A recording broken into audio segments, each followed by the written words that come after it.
Media Group. 13 has been my lucky number for a while. Like, it's always a sign of good things to come for me. This is 13, a Taylor Swift fan podcast, breaking down every song, every Easter egg, every era, and every theory. Hosted by the biggest Swifties, Nick Adams, Anna Szabo, Amy Nichols, and Lacey G. Welcome to 13, a Taylor Swift fan podcast. I'm Lacey G. I'm Anna. Amy. And we have to address the rumors. Where is Nick Adams? Where is he? Did we lose him in space? Is he still orbiting around? Interesting coincidence, Lacey, that while you're in his spot, there is a beautiful logo behind you and not a dark vortex. Yeah. Nick Adams is not with us today, but he is very excited for all the news that we learned this week. He's not with us because of a scheduling situation, not like No longer with us. right, exactly, just to be clear. Oh, I guess I should. I wasn't all happy trying to say something ominous over here. No, I had to point out he's not on a cruise. Oh, correct. But he's not with us on this Nick's show. He's not on a cruise? He's in space, Amy. You're the cruise one, okay? Is there a cruise to space? That's all I want to know. If there is, I'm going to need influencer Amy to be like promoting that. Before we get into what we need to talk about today, I have got to play y'all this voicemail from an international listener who is using our podcast to plant Easter eggs. What? Yes, it is crazy cool. Listen to this. Hello, everybody. This is Jazz calling from Germany. Whoa. And I just heard your latest podcast episode of hosting a release party for the life of the Showgirl. And I thought this is just amazing. And I think now coming back together, all the Swifties for this release, for the engagement, literally we all came together just to celebrate and pop some bottles just for that, obviously. So I just wanted to share a story how we're going to celebrate the release. So our cycling instructor, Laura, shout out to her, is leaving my hometown and she's moving to Hamburg, to another city. And she has been our cycling Swiftie instructor for the past year, and this has changed my life and our life so much. We connected with so many Swifties in our city, and I just want to give a shout out to her that we will miss her so much. And we do have a surprise come up for her. And I can't say right now because I'm pretty sure she listens to this podcast, but it has to do with the release of The Life of a Showgirl and with one of her rights. And I'm so excited for the release. I love your podcast. I love we're all coming together.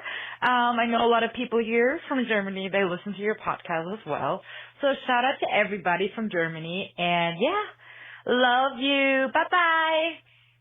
Isn't that so sweet that we're getting international love about having a party here? Yeah. I mean, that's so thoughtful. And first and foremost, I hope everything that you're planning goes off without a hitch. Thank you so much for calling us today.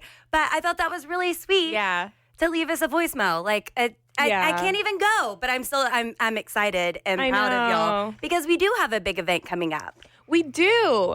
We are planning an event called Swifties in the City. Yay! We are so excited. So The Life of the Showgirl, Taylor Swift's next album, comes out on October 3rd. Our party is 2 weeks later on October 17th.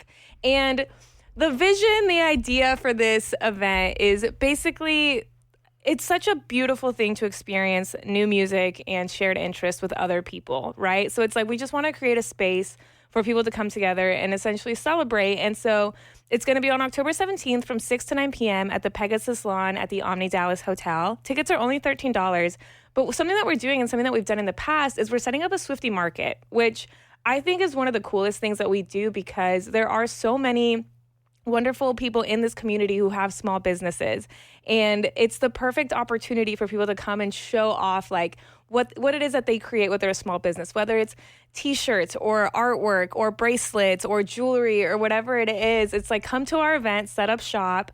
We're going to have people there walking around, like to shop the Swiftie market, to celebrate the music. We're going to be playing the new album. We're also going to be doing like a live podcast. We're going to do some giveaways, some prizes. I've started to collect things, to give away at the event. Earlier this week, which we'll get into like everything that's happened in the world of Taylor Swift, but she released the Life of a Showgirl cardigan, the orange cardigan. Mm-hmm. I got one to give away at our event. Yes. So, so it's kind of like things like that I've started. And there's other things too. I don't want to give away everything just yet, but we do have a lot of things that we're collecting. We also always ask our vendors if they would be willing to donate things from their shops that we can give away to listeners as well. So it's kind of like a very collective thing. Like we do like little gift bundles where it's like, oh, this like t-shirt from this shop, this thing from Taylor Swift's merch collection, this thing from this artist that listens to the podcast but couldn't be here. Because that's another thing. We've been getting messages from our listeners and our Swifties, much like the voicemail that we just heard, but the people that love being a part of our podcast but can't be there.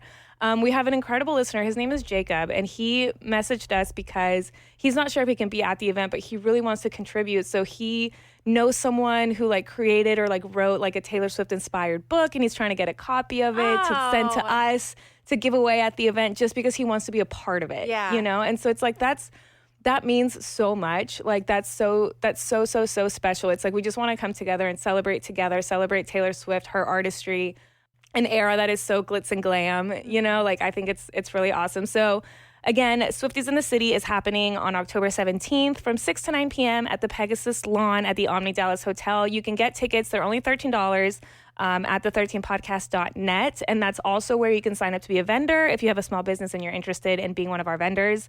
And then also there was something else I was going to say. I just lost my train of thought. What was it? Swifties in the City, October 17th. It'll come back to me. It was something. It was something. Oh, it's all ages. That's what I was going to say. Important information. Important information. This is an all ages event. So if you have small kids and you want to come out, but you can't get a babysitter, bring the kids. Yeah. Or if your kids and their friends are Swifties, or you're just looking for something fun to do. And this is in October where the weather's going to be really nice. It's a Friday night. It's also like 6 to 9, so like you can still go out after if you wanted to do something after, whatever it may be. We will have food and drink available for purchase at the event. So, yeah, I don't know if there's anything else that I missed. Just that we're excited. We're really excited. Yeah. We're really, really excited. We're all still panicking about our outfits, but that is for another day. I have been obsessively looking at I have like 12 saved, and I'm not. I can't do 12. I bought so many variants of this album. Like I can't do 12. But just like you said about Jacob being so sweet and wanting to donate for our event. That's what I love about Swifties, and that's my biggest takeaway from having these events is the friendships that you make and the connections that you make. The community. Yeah, while you're there, that everybody is just excited, eager. That's what makes it so fun to be a Swiftie. Yeah, so very excited. Hope to see you all there. Tickets are only $13, the13podcast.net. This week has been insane. This album rollout, we started off the beginning of the week hearing that Taylor is going to do this massive album rollout, that it's going to be in stadiums and movie theaters and all this. And there's not a ton of news about Taylor Swift usually, unless it's her people putting it out there. Is that correct or is that incorrect to say? Like her sources or the ones who are talking and saying this. People aren't just going to say Taylor Swift's putting out a movie, right? Yes and no. I do feel like there are a lot of times where people use her name for clickbait, like just knowing that using the name Taylor Swift will get people talking. And so I do think that sometimes people try to like just throw things at the wall in hopes that something sticks and that they're using her name. But I feel like as fans, we have been able to kind of detect which things are just like people clout chasing versus like, okay, this is her people like saying whatever it may be. Entertainment Tonight, I feel like is one of her like good sources. People is like one of her good sources. Like those are the ones that we know that like Tree Payne does have relationships with them. Then there's other ones like The Sun and like the Daily Mail. I don't ever really trust those at all. Dumois, I unfollowed Dumois a long time ago. So I think it kind of depends. But if you're referring to like the Hollywood Reporter, is that what you're talking about? Like that kind of like publication? Well, I'm just talking about it coming out massively. You were seeing it everywhere, and it didn't feel like clickbait. I mean, it was unconfirmed whether or not anything was going to happen, but then during speculation, then we get an incredible announcement. Yeah, it's interesting because I feel like I kind of saw the same thing where it's like people were saying like, yeah, there's going to be a big rollout, there's going to be all this stuff. And in my head, I was like, well, yeah, it's Taylor Swift. You know what I mean? So it's not like it wasn't the most like inside scoop thing to say, oh, Taylor Swift has big plans. You know what I mean? So it's like at a certain point, I was like, well, yes, I think we kind of all came to that consensus. And there were some articles that I read that was like, y'all were just trying to put something out to put something out. And then there was other ones that I was like, no, who do you know? You know what I mean? Because it was the movie theaters and stadiums that got me. Like, that is so specific. And even though we thought there was possibly going to be more to this album, we still didn't know enough to confidently say it was going to be in movie theaters. I mean, it could have just gone straight to streaming. For sure. So that seemed oddly specific. Yeah.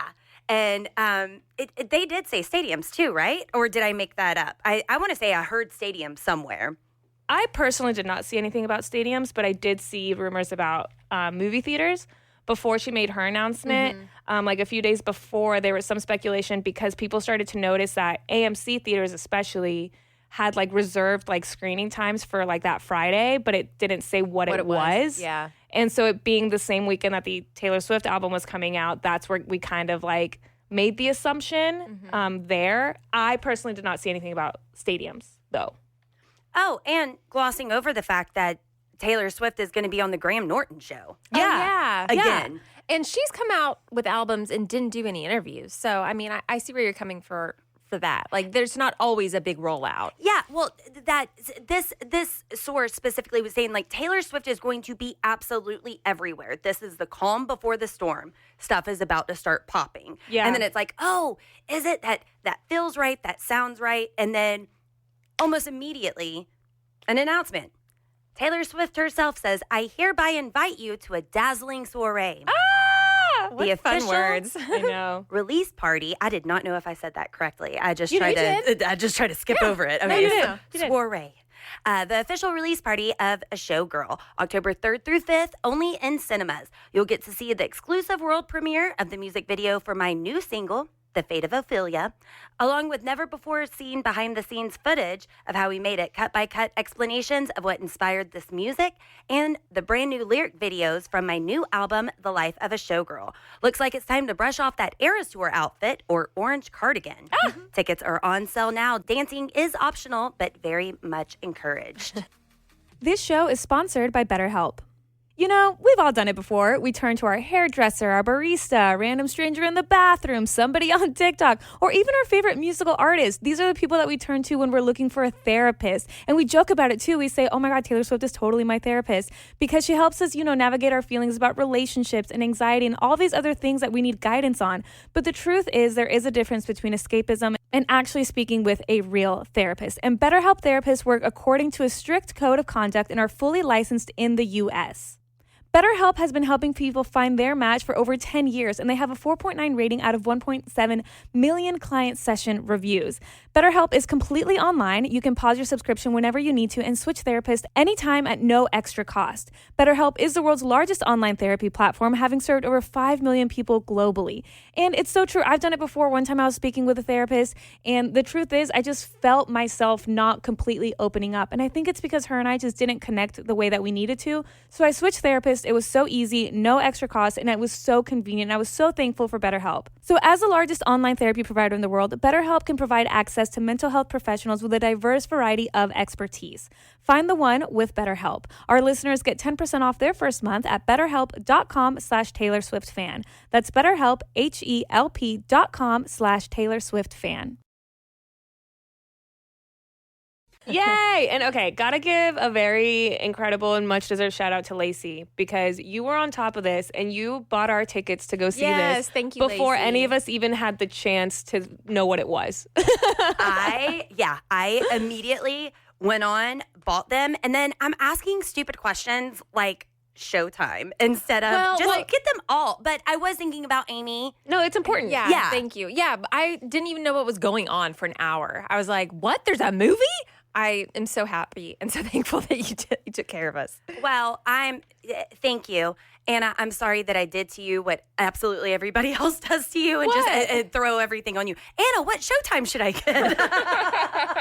Anna, Lacey's can you make the decision for us? Should I get 4 tickets? Should I get 8 tickets? I was like, just get them all. 2 o'clock, 4 o'clock, or 6 o'clock. I was like, well, Amy works until 5, so 6 o'clock. No, but I think something that's also really fun is there is just like the Swiftie loyalty that we didn't even know what it was. It's like I saw a movie and tickets and it said, let's get them. We'll figure out what this actually is like later on because we do kind of have to talk about this in the way of, this entire time for weeks, for months, we have been saying documentary, docuseries, some sort of visual component to the life of a showgirl, right? And it's crazy because we've talked about it a lot extensively on this podcast. And I feel like every time we have different ideas and stuff, but we kind of always felt like, or at least I always felt like there would be some sort of visual, like accompanying thing to the life of the showgirl, more than just a music video. Like whether that be some sort of like stage production, but it's on streaming or like, whatever it is, or like a visual album. I kind of thought about like something that Miley Cyrus did recently with her album. It was like an entire like visual album, like things like that. And I think what I really, really like about what she's doing is because it's the premiere of the Fate of Ophelia music video, like you said, along with the behind the scenes to how they made the video and a cut by cut explanation. I think that's really cool because that almost feels like her way of doing like secret sessions almost, but for everybody. You know what I mean? Like when she did secret for anybody that's a new Swiftie, because she hasn't done this in a long time. Back in the day, Taylor Swift used to do what she would call secret sessions. And leading up to a new album, she would find fans online or whatever it may be in forums and fan groups, whatever. And she would invite them over to her house to listen to the album for the very first time. And she would tell them and talk about like what inspired each song and everything and all of everything that goes behind it, like to like pick her brain about it. And she did it for 1989. She did it for... Did she do it for Reputation? I don't think so. I know she did it for Red. So she was doing it for a while. And then, she got very popular. The pandemic happened. Secret sessions just like logistically weren't able to happen anymore. And to me, this kind of feels like a way for her to talk about her music in an exciting way and stuff. And more than just...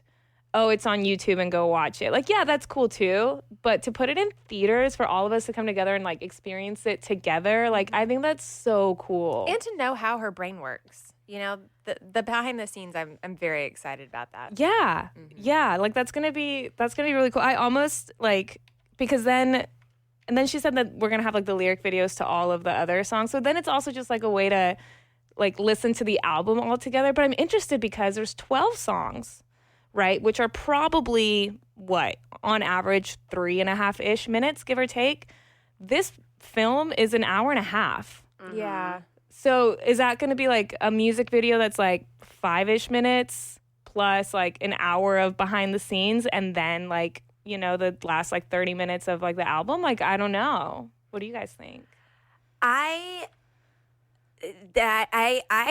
think a lot. I think a lot. My head is... I want to know what you think.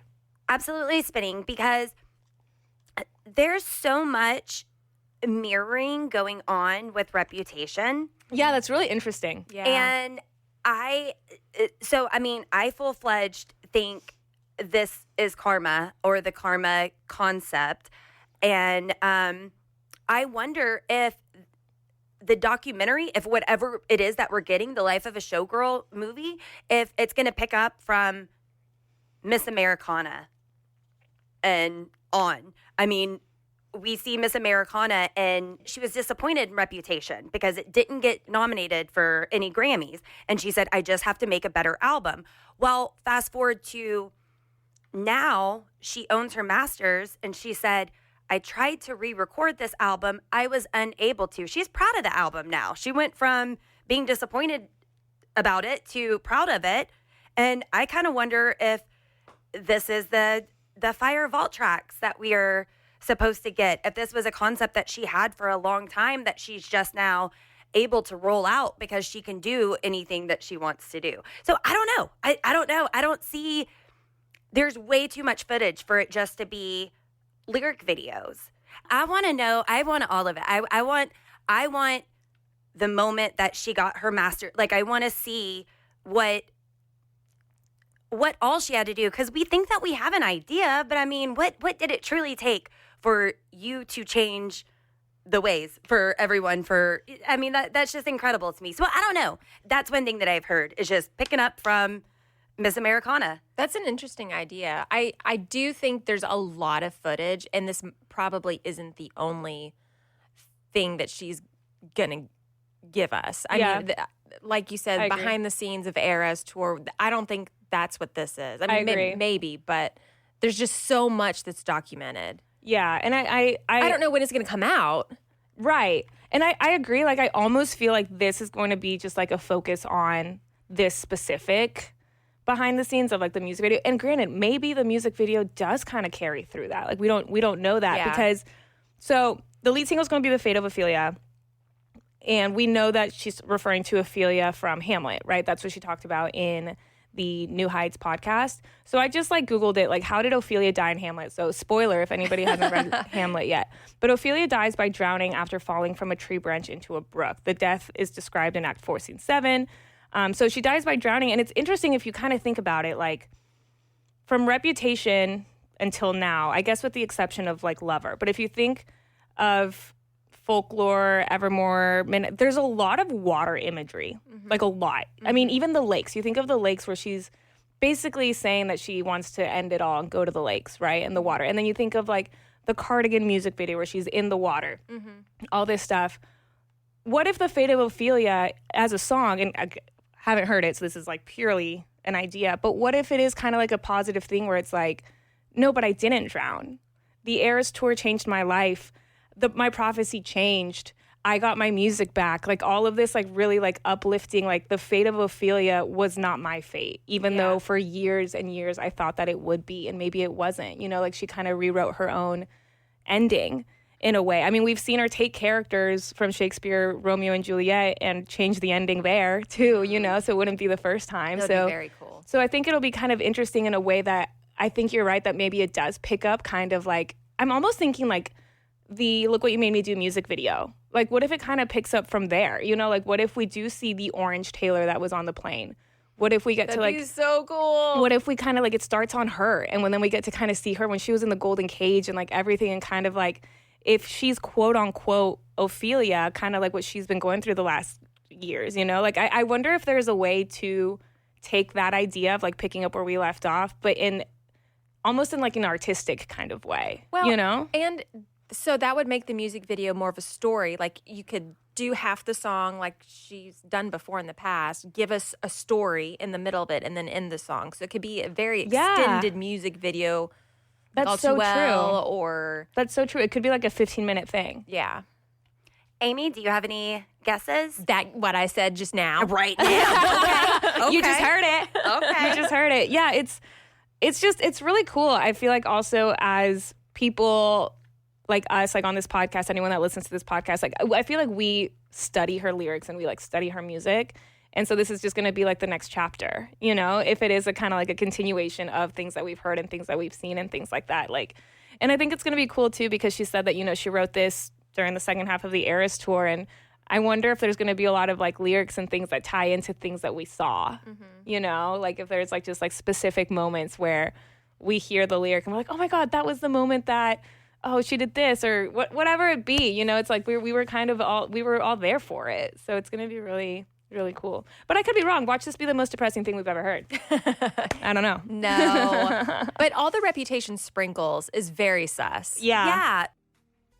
The only music that's been linked to this thus far is both from Reputation, So It Goes, and Dress. Yeah. And And the Reputation tea necklace that she wore whenever she did the Taylor Nation post about. yes, so I have that clip. Okay. Where she talks about it, but also she's working with Max Martin and Shellback. Thank you. But that's not the only album she worked with them on. So it's not like she's giving nods to the one album they worked together on. Yeah. Plus, use the same photographers. Yeah, and in the room of the Delicate music video. Yeah. So there's a lot of callbacks to Reputation to where it's just like, yeah, it's something. Even okay. About to play that clip, but even in something that Taylor Nation posted this week, where they're taking the photo shoots, they do a kaleidoscope as a transition between the photo shoots. And kaleidoscope is something that came up during the Reputation era. It came up, it's come up several times throughout her career, but in her Why Did She Disappear poem that she read beforehand, she was talking about kaleidoscopes. So what all does she have planned? There is a really fun theory that I want to get into, but here is a clip that Taylor Nation released of Taylor Swift talking about why we're seeing so much of this album right now, and here's what she had to say. So the photo shoot that we did with Mert and Marcus was so extraordinary, and I was so happy with it that I just wanted the fans to have as many images from this sort of world, this album era, as possible. And so I really spent a lot of time figuring out how I could make the best vinyl product and the best packaging and the best CD experience that they could have. And so we've got the CDs all have photo cards in them. The vinyls, they each have a poem inside of them, a unique poem. They've got like more images than we ever planned to put in there.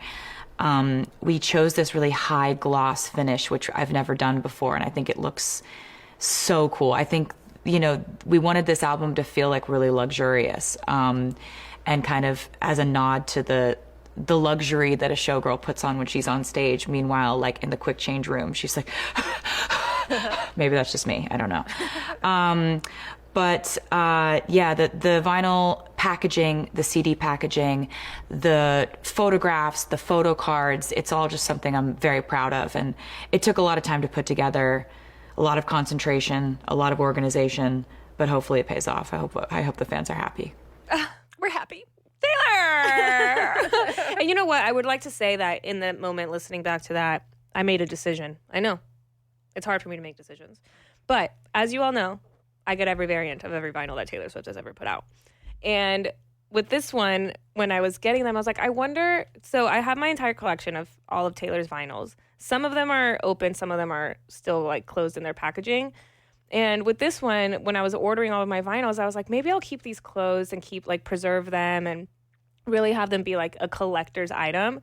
But she just said there's unique poems in every single one, so I will be opening them immediately. Yeah, you have to. I will be opening them immediately. Swifties will be sharing, so if you wanted to keep them closed, you will still know the poem. Yeah, but I think I want to open them. I think I want to open them. And I kind of wonder if, like, remember when she released Reputation and in the Reputation magazine? Oh, so great. Love the Reputation magazine. And in it, there was just like a painting, like a print of a painting that she had made. Mm-hmm. And like you just like open it up and it's kind of like, it's like bigger than a piece of paper. It's Nick had it hanging up in his office for the longest time.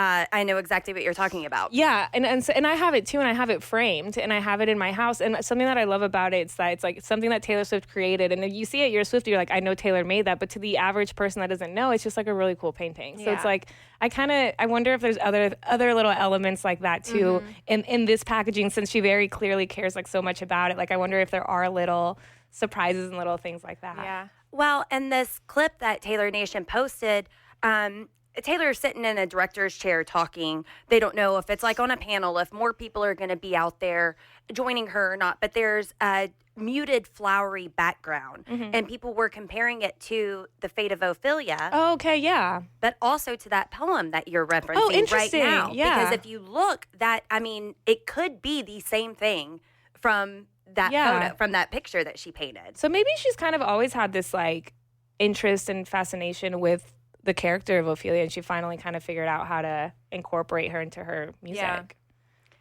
And I have to say something very clownery that I don't have all the information on, but Alex Day on TikTok has a theory. there was a countdown, a couple countdowns ago that released a clip of Taylor Swift, like a preview clip. Yeah, on Spotify. And it was, I want to say, 2 minutes and 41 seconds or something like that. Well, Alex Day immediately noticed 2 for 1. 2 for 1. She's been 2ing, and this whole album rollout has been in a sets of 2s. Like, remember the CDs that came with the perfume, that now it's cardigan and an album, but you're just paying for the price of the cardigan. So it's like 2 for 1. Oh, interesting. Yeah. So don't know what all she's planning on doing then, but numbers are very specific. Well, that clip that I just played is 1:24, which is still the 4-2-1, 1-2-4. Oh, interesting. So does that mean something? Is it just coincidence? None of it was accidental. But I did think that this was really fascinating because people have speculated and, or I guess beginning of the week, everyone was saying this is going to be a Thriller type of album rollout, that she is going to do that much press and stuff for it. Well, I looked up. A Thriller promo rollout is a strategic, multi-phased marketing campaign designed to build intrigue, suspense, and anticipation before a new film, album, or other project is released. It even has like key things to do to make this successful. And one of them is cryptic teasers to use minimalist design, unusual imagery, or shocking phrases that grab attention without revealing key details. I bought how many? I got the max amount of albums that I could get. I blindly bought 4. Yeah. Just like we did with the movie tickets the other day. I mean, So I thought that was interesting because the first thing Taylor did was just change her icons to locks. Yeah. And I'm sold. Yeah. We're done. We're in. We're so in, Taylor. We're so in. And glittery orange. So, I mean, that's genius. That's absolutely genius. And we know she's a marketing queen. She knows exactly what she's doing. I even heard that Taylor is essentially changing the way that people are going to be able to approach and do their movies now because she's cutting out the middleman. And that's just a new thing that she's doing. Yeah. That's going to inspire other people to take charge and watch out for themselves. So, I mean, now the entertainment industry is like, oh, is everybody going to try this now? Is everybody going to cut us out and then no longer need us? But the difference between her and them, now that I'm saying it out loud, would possibly be money. Yeah. She can fund her own, and a movie company would have to be the one to fund it. She does have the bigger ability to do that than the average, person, I guess. But you were saying all of that, Lacey, also made me think of on the New Heights podcast when she was talking about, I don't know if it was when she was talking about her Easter eggs or what. I actually need to go back and rewatch the entire thing. But I remember there was a part where she was saying that she loves to do things for her fans that makes it an event. Mm-hmm. Like she kept saying an event. She was like, something that like everyone can like come together and make a whole spectacle. And like, I have little things for them to do, like these little tiny scavenger hunts that we have and things like that. So, as we get closer and closer to the album coming out, like I wonder what else is going to lead up to it, Right. Not that like we need more. Like she's already giving us a brand new album and a theatrical release for it, which is like already insane. But yeah, it's like I wish I could like just be a fly on the wall when she has these ideas on like, how can I make this bigger and better? How can I make this more fun for the fans? It's like every single time there's always a way that she does it for us to like just have so much fun. And I think that's part of what makes being a Swiftie like so fun. It's like you're not just like, we're fans of her music, of course, but it's more than that. It's a cultural experience at this point, The event. It is an event. Could you imagine being Andrea Swift though and seeing your daughter come up with this again and again and again and just continue to kill it? I mean, I remember watching Miss Americana and she's backstage at Reputation saying, look what you turned this into. Look at what you turned this situation into. I'm so proud of you. You could have gone away for forever. You could have never, and instead you took that situation and wrote an album about it and came out on top again. Yeah, it's crazy too. I recently, and this is just like my own like personal lore, but I recently found a bunch of my mixtape CDs that I made from like 2009, and I listened to them for the very first time, and on it, track 5, by the way, was a Taylor Swift song, and it was, I think it was Picture to Burn, and I was listening to it, and then I kind of had this moment. I was like, oh my God, back then, like hearing this song, like, and young Taylor, hearing her young voice, it's like, you had no idea how you were about to just impact the entire world, not just entertainment, not just artistry, but like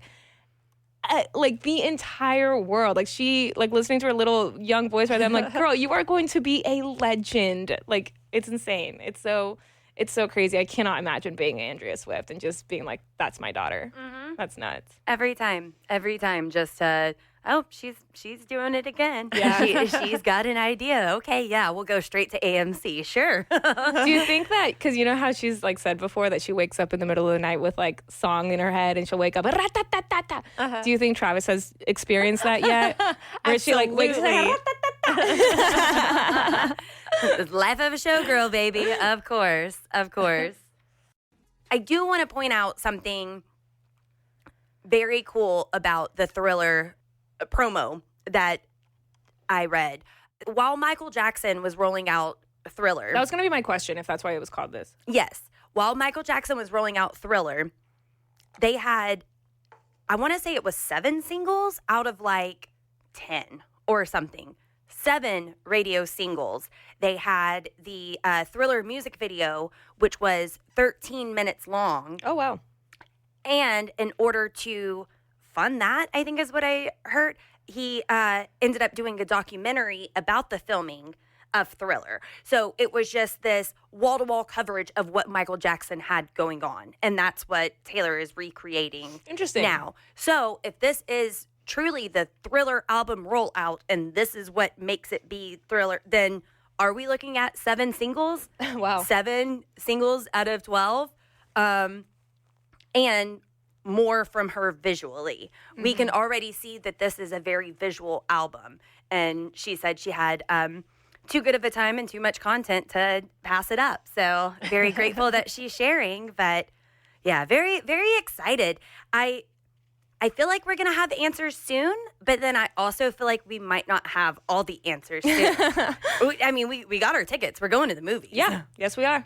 We have to stay away from spoilers until we get to... I know. I was thinking that too. I was like, the day that the album comes out, I'm going to have to not be on social media until we go and see it, because I don't want to see anything about it. Don't call, don't text. You know what I mean? Like, I want to go in and experience this with you guys for like the first time together, which will be hard because like, I mean, I guess we'll do our live stream party and stuff, so we'll still have conversations and stuff with other Swifties and our listeners and all of our friends and stuff. But yeah, I'm going to be offline. I'm going to be on airplane mode until we go and see that movie. Yeah, I might have to turn my phone off. But what if something else not related to the movie is happening? Oh, gosh. That day. Okay, you know what we need? We need a friend that is designated with the job of keeping up with news that day. Just from 2 to 6. Just a 4-hour gig, right? Yeah. Just to be on alert and text us, notify anyway. You know what I mean? Like, if something happens, because you're so right. What if something does happen and we're like, la, la, la, la, la. Right. It's going to be wall-to-wall coverage. We can't miss it. I'm thinking, if you remember that How I Met Your Mother episode where they didn't know who won the Super Bowl, so they're like walking around all day with these blinders on the side of their eye so they can't see because they need to like avoid all the news so they don't get any spoilers from what happened. I thought that's what you were going to suggest. But yeah, that sounds like a lot better. That sounds like a lot better plan. Well, I guess in the digital age, our blinders is to just not check our phones, right? But yeah, what are we going to do? But what if it's on billboards? I mean, it's supposed to be that much coverage. We will follow Taylor Swift, but she's not going to spoil it, right? I guess she could. Well, no, she wouldn't. She wouldn't spoil it, but like I do have my Taylor Swift like notifications on, so like if she posts something, I get a notification. I don't think she would spoil it, so I think that's safe. Yeah, so like if she posts something of like, oh, and also this, then we would at least know. Yeah, I feel good about that. Is that a good plan? Yeah. Okay. If not, if we have any friends that want to be our designated news friend for the day, let us know. We are in the market. Yes. Oh my God, I'm so excited, you guys. Also, I'm excited for our live stream party. Yeah, me too. Yeah, we are continuing the tradition, doing our live stream party on October 3rd. We will be up all night. If what Taylor Swift says is fact, then possibly till 4 a.m. We don't know exactly what's going to happen. She said that on the New Heights podcast. I know. It's going to be till 4 a.m. You tell me how late I need to stay up, I will be there. But yeah, we're going to have our live stream party on YouTube. A tradition we've had over the last 3 albums. Get to take in the 3rd album with you guys. That's going to be a lot of fun. Over the years. So yeah, you can join us on YouTube for that. We'll be doing our listening party. And don't forget, we have our Life of a Showgirl party coming up as well. October 17th from 6 to 9 p.m. Pegasus Lawn at Omni Dallas Hotel. You can get your tickets for only $13 at the13podcast.net. And we're bringing back the Swiftie Market, which is a lot of fun. We had a blast last year getting to see all the different Swiftie vendors and see their ideas for Tortured Poets Department. Yeah. We had the double anthology then, and it was a bunch of literary references and books and journals and a lot of cool stuff. So how are we going to showgirl it up? What is that going to be? We will see what people are going to bring to the Swiftie Market, and you can sign up now to be a vendor at the13podcast.net. I do want to play a voicemail from a listener that took Swifties in the city very literal. Oh no. Why am I a little scared? Hi guys, this is Joanne, longtime listener, first time caller. I love you guys so much. I had to call. I paused the podcast mid-podcast and had to call though when I realized that Swifties in the City was not in fact a remote event for you guys in New York City. Not remote, but like far away from where you guys are. So you guys are always in Texas, so I can't go to shit in Texas. So, sorry about the swearing. So I can't go to Texas, and it's too far away. So I was so excited when I saw the title of the episode that said Swifties in the City, and I was like, oh my God, are they coming to New York? Are we going to have a New York City event with 13 Taylor Swift fan podcast? I will be there. Oh my gosh. And then they're like, no, we're going to be in a city in Texas. Our city. I was about to say, it's kind of, yeah, we're always in Texas. It's kind of where we live. Swifties in our city. Yeah, we need to rebrand it. Swifties in a Texas city. She has a great laugh, though. Yeah. Oh, I love that voicemail. That's why it was very funny to hear. That was very sweet. And I'm so sorry. Like, we'd love to make that happen in the future. I know. Like, if there's any venues or hotels or anybody in New York that wants to host us, we can be there. It's just a matter of getting there. Yeah. Hey, Rockettes. Want to do some showgirl stuff? Give us a call. Lacey, that's an amazing idea. Oh my God. You just threw that away. It's a perfect idea. Yeah. That's $1 million idea. Wow. I hope that the Rockettes are like planning their own sort of like showgirl. That'd be great. Like, hey, Rockettes, if you want to DM us, even if it's on show day and we have our notifications blocked, hopefully we would still love to hear from you. And you're always more than welcome to come to our party and buy your tickets at the13podcast.net. That's so true because our event is 2 weeks later. So even if the Rockettes are doing something on October 3rd, if you guys are available on October 17th, you are welcome at Swifties in the Texas City. Yeah. And go grab our friend too. take her to Texas. Yes. Show her that it's not too far away. Yeah, it's only like 3.5 hour flight, give or take. That's so funny. But yeah, we are excited to have our Swifties in the City party here October 17th on the Pegasus Lawn at Omni Dallas Hotel. Thank you so much for joining us for this episode of 13, a Taylor Swift fan podcast. Join us next time as we break down my favorite, Coney Island. Thanks for listening. The 13, a Taylor Swift fan podcast. Subscribe for free and leave a positive review on Apple Podcasts, Spotify, or Google Podcasts.